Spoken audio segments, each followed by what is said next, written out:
prepare you for a good paid job. And finally, and this is the most important one, because we've got some very impressive ladies here.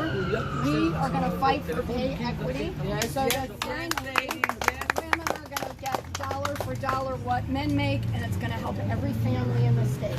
So we thank you so much for your support and everything that you're going to do to help us. And with that, I give you the next governor of the state of Connecticut.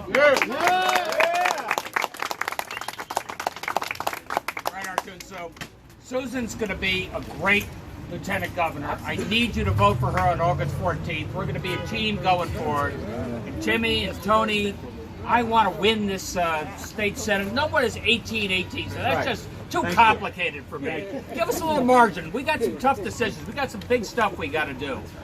And Susan, thank you for your support. I just want to do something you haven't heard from a governor for a long time. Thank you for what you do for the state of Connecticut.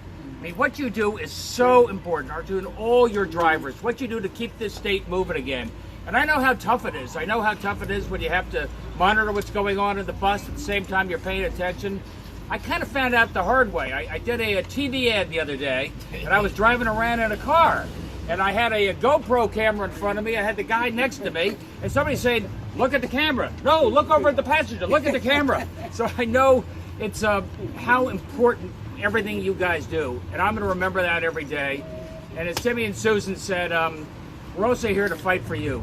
We're fighting for all the working families in the state. We're fighting for the rights of labor. We're fighting for the rights of collective bargaining, making sure you have a place at the table, making sure that you're represented, and finally, making sure that you know you have a governor, that the door is open. Arjun, every time we're going to talk, I'm much better when you're at the table with me.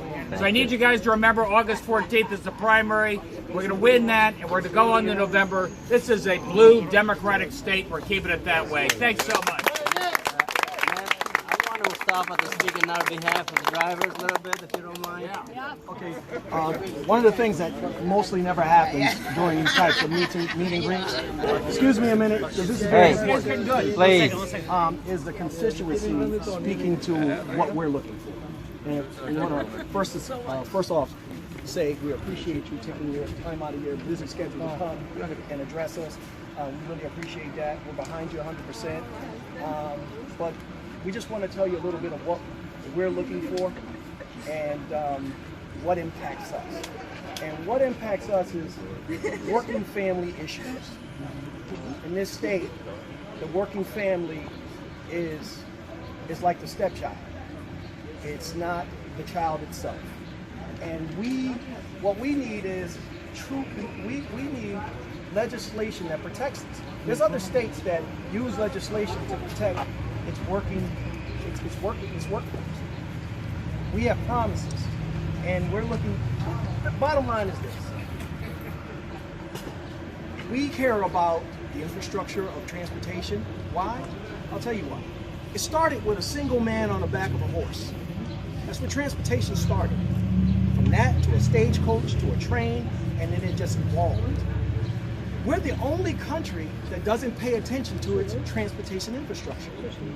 So we talk about third world countries, how in developing countries, how they're behind us. They're not. They're ahead of us, and in situations like that, they're far ahead of us, far surpass us. We're concerned about our pensions. Pensions are under attack. Good people who go to work every single day to try to raise families and send them off to college and build a foundation.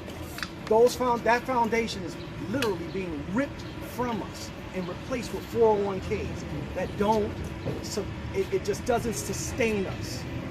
And you know, there was a story in Fairfield the other day. A woman went into a store and stole school supplies for her children. She was still arrested, but it was a police officer that paid $250.